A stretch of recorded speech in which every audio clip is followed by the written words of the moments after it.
good morning guys. Ito yung update natin.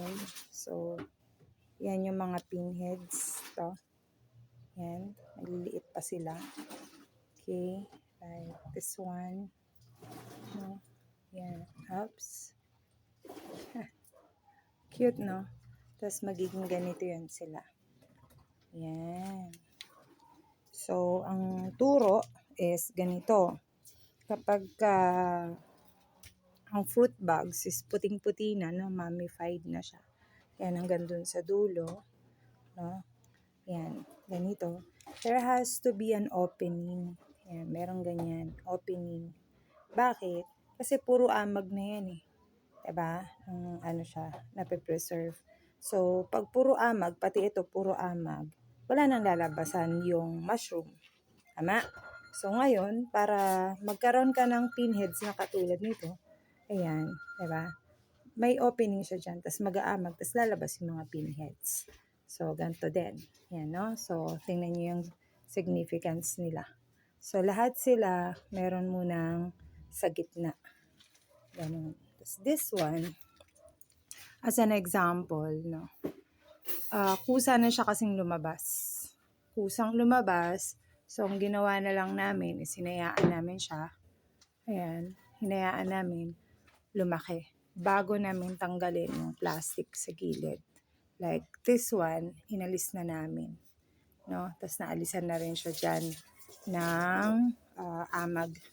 Tapos nag-aamag siya ulit. Dyan sisibol yung mga bagong pinheads.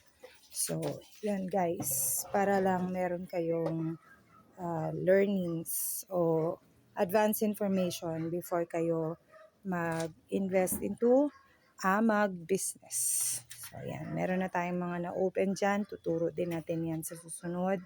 Tapos, meron pa tayong pinapaamag. Ayan. And then, itong mga ito. Mga bagong dating. No? Saka, ayan. That's for display pa. Ayan. So, para makita nyo lang. Ayan, no?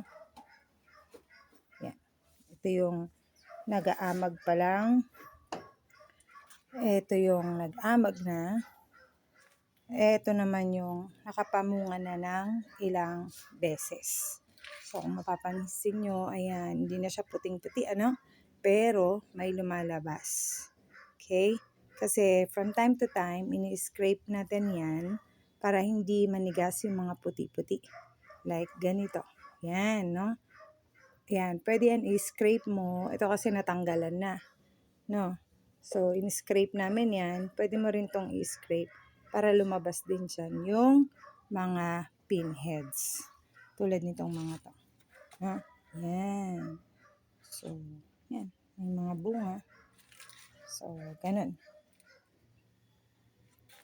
Sana may natutunan kayo guys. Thank you. Ito si Fit Nook Amag.